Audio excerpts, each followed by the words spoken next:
Oh, y'all, they've been lying. Just watch this video. People were already here. Does it make sense to go all the way to this other continent to bring people on a boat when we know that half of your stock is gonna die? You wouldn't do that. So let me close my blinds because this is about to get deep. I've been really thinking about this. It do not make sense to go all the way to another place to look for slaves when there's already people here. So if they enslaved the people here and the slaves were melanated black, the Native Americans are the black people.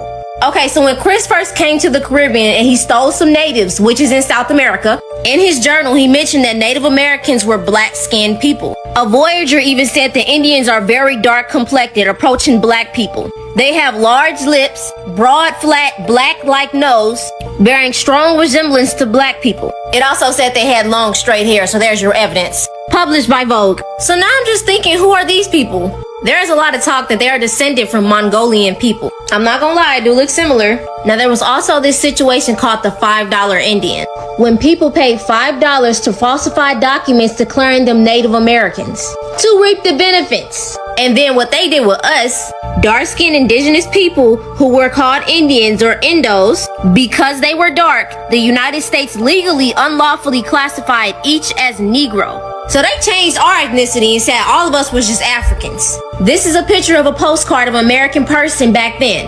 Now before Caucasian people came, we all know specific tribes were beefing with each other. Now what if the Mongolian people teamed up with the colonists, and because we was beefing to help enslave us, then they had a Thanksgiving to celebrate, and they end up getting backstabbed too and outcasted to the West. There is evidence all around North and South America that black people were here. So tell me what y'all think. Stay dangerous. Christopher Columbus did not discover America. How you can discover a place where the inhabitants are watching you arrive from the shore. There are actually many other mariners before Columbus that discovered America as well. Decades earlier, even eons earlier, many of these pre-Columbian explorers might have come from Africa. Columbus himself was aware that African mariners had preceded him. In his diary of his second voyage, Columbus tells of how the natives of Hispaniola actually had given him gold-tipped metal spearheads that they said were brought by black-skinned people who had come in large boats from the south and southeast. Coincidence? I think not.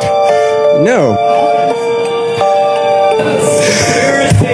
In 1493, Columbus stole all he could see. Now, Columbus continued going around whimsically renaming every island he could find. That the origin of these many place names and botanical names in Mesoamerica actually sounded distinctly like other languages in Africa. The presence of certain plants that predated Columbus but originated in Africa. For example, the calabash bottle gourds on the Congo estuary. The Portuguese, like Captain Pereira, had heard that African traders were visiting Brazil in the mid-1400s. Islamic historian Amir Hajib reported that voyages west from Mali, taking the Canary Current up and around, and then they go over they fall off the edge of the earth, and then they come back and they make landfall back again in Cape Verde. Constantine Ravenous reported seeing blacks upon reaching the New World. Evidence, including pre-Columbian African skeletons, which have been found throughout the Americas. Now, dating between 800 BCE and 300 CE, they clearly feature three races, and it's depicting black and Indian allies and a battle against white invaders. In southeastern Mexico, there are 18 rock statues of heads up to 11 feet tall that are facing the ocean, looking east. Now, archaeologists call them the Olmec and date from at least 900 BCE, when they were mysteriously buried for some reason. The smallest one was 6 tons, so 6 to 50-ton blocks, to quarry them and carry them 75 miles away from the quarry, and then carve them, and then erect them. Jose Megler Serrano, the archaeologist who first uncovered them, he pointed out that facial features look amazingly like African blacks. Look at how close this is. White people don't think that you could go this is closer compared to more than twice the distance that Columbus sailed. Which state is closest to Africa? Maine. Yeah, geometry. Science. There you go.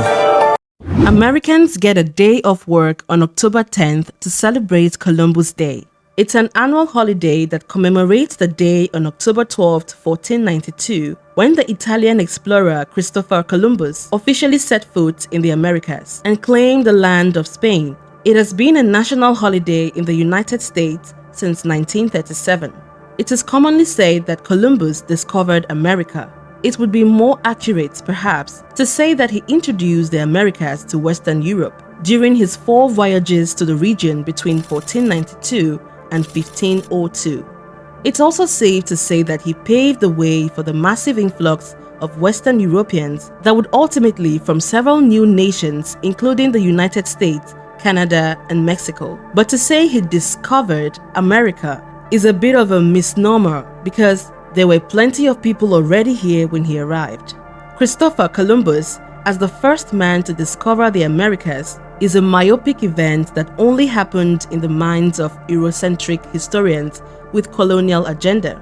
In Werner's book, Africa and the Discovery of America, he explains that Columbus noted in his journal that the Native Americans confirmed black-skinned people had come from the southeast in boats, trading in gold-tipped spears. It was found also that the ratio of properties of gold, copper, and silver alloy were identical to the spears then being forged in Guinea, according to an American historian and linguist, LlE of Harvard University. One of the strongest pieces of evidence to support the fact that Africans sailed to America before Christopher Columbus was a journal entry from Columbus himself. The story we often hear is that in 1492, Christopher Columbus, sponsored by the Spanish crown, set sail to find a western route to Asia. Instead, he stumbled upon the Americas, marking a monumental discovery. But let's pause for a moment. The term discovery implies finding something new, but when Columbus arrived, he wasn't the first human to set foot in the Americas. Indigenous people had been living there for thousands of years, cultivating rich cultures and civilizations. Before Columbus, there's evidence that Norse explorers, led by Leif Erikson, reached North America around the year 1000. Their brief presence in places like Vinland challenges the idea that Columbus was the first European to set foot on the continent. Columbus's voyages primarily led him to the Caribbean islands, including present-day Bahamas and Cuba. He never actually set foot on the mainland of what we now call the United States. There is now a growing body of evidence to support the idea that Africans did in fact visit the Americas long before Columbus, as there have been solid claims about African explorers, sailors, and traders who made their way to the Americas in ancient times. The idea that Africans may have visited the Americas in pre-Columbian times is not a new one. In fact, widely untaught evidence exists that Africans sailed to the Americas and settled centuries before Columbus. While we commend Christopher Columbus, or should we say Cristobal Colon, for sailing the seas in search of new land on Europe's behalf, he was not the first man to make that journey. However, as is frequently noted on this day, when Columbus landed, natives already inhabited the land. He called them Indians because he initially thought he had reached India. Most likely somewhere near the Bahamas or the Dominican Republic was a later time in history. Let us even limit our scope within Europe, and Columbus will still not be the first European to have visited the Americas, as many genuine historians suspect that Viking Leif Erikson, who established a settlement in northeastern Canada in the 11th century, was the first European to come to the Americas. The truth is that black Africans, Indians, Polynesians, Chinese, and Arabs had visited the Americas long before Columbus. Enormous Olmec head statues with African facial characteristics found throughout Central and South America support that Africans had settled in America long before its apparent discovery. Ranging up to 11.15 feet in height and weighing 30 to 40 tons, these statues generally depict broad flesh in gnosis. Columbus was never the first man to arrive at the Americas. Rather, he was the first to commit genocide, sex, slavery of young girls, rape, pedophilias, mass mutilations, arbitrary killings, and transatlantic slavery in the Americas. The manufactured history by Columbus' European sponsors must be exposed and forcefully rejected. Columbus and his men took to hunting the fleeing LlEians down for sport, and after murdering them, using their bodies as dog food. Surviving LlEians fled to the surrounding mountains to escape the sadistic savagery and barbaric treatment of the so-called civilized Christian Europeans towards them.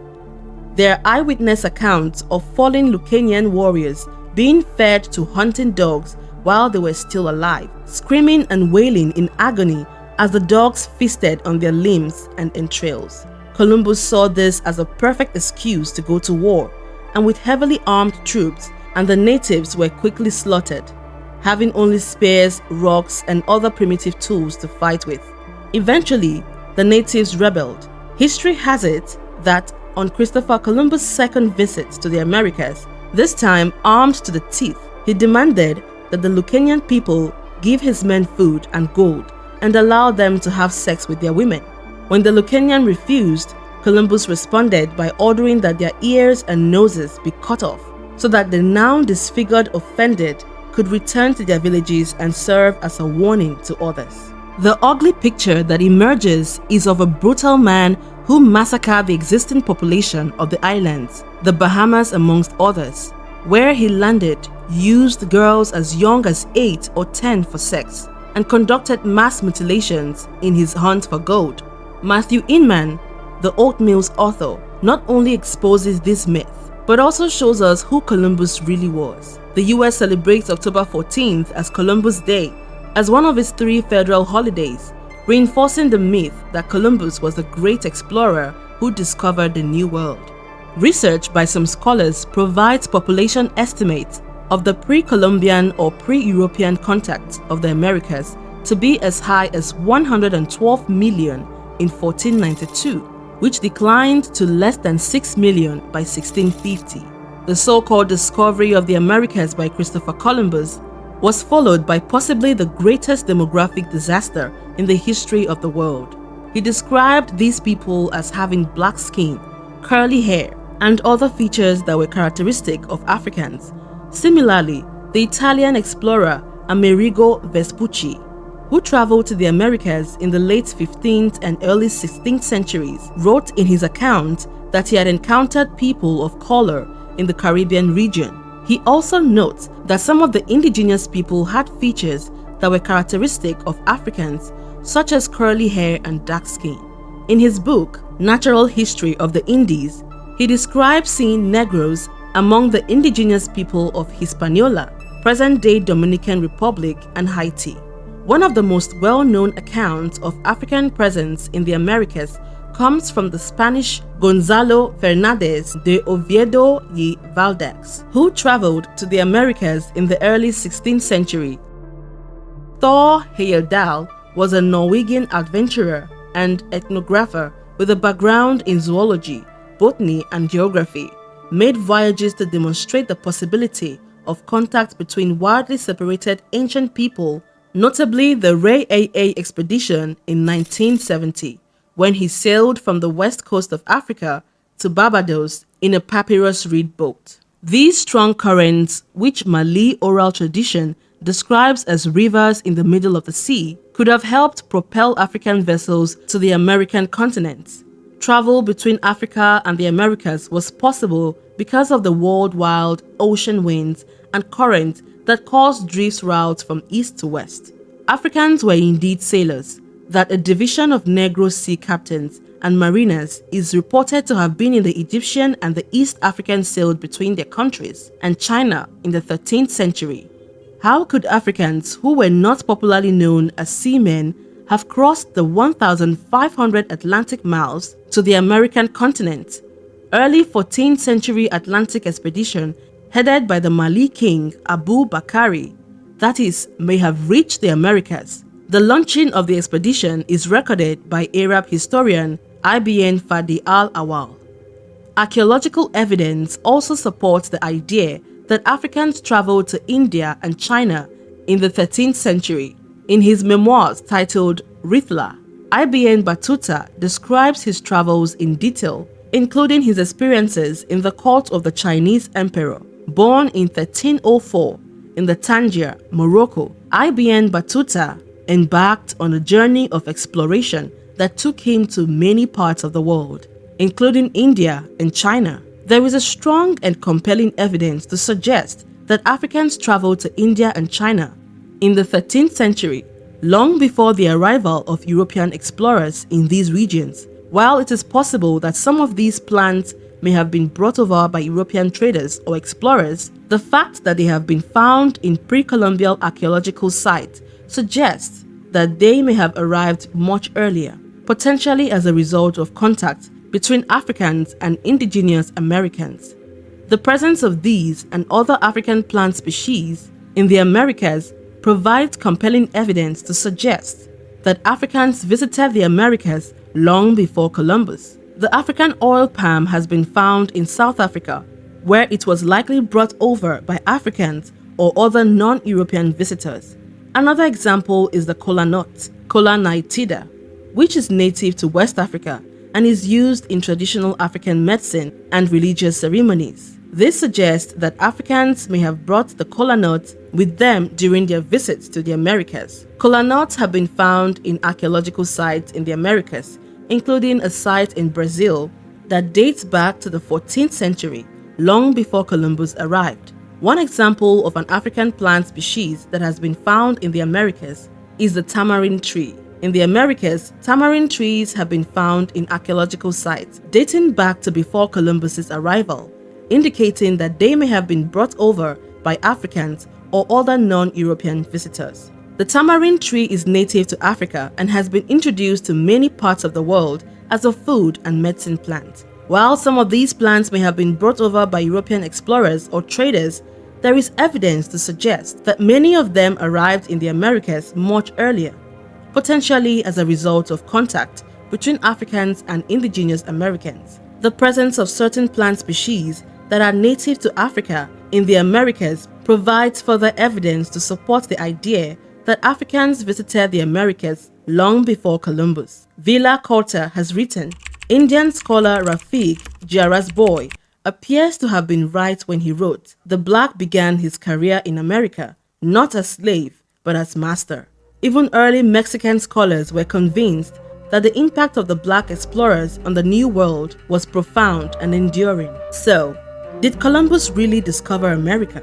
The answer, it seems, depends on how you define discovery. It's crucial to acknowledge the vibrant cultures that existed long before Columbus arrived and to recognize the impact of his voyages on the course of history.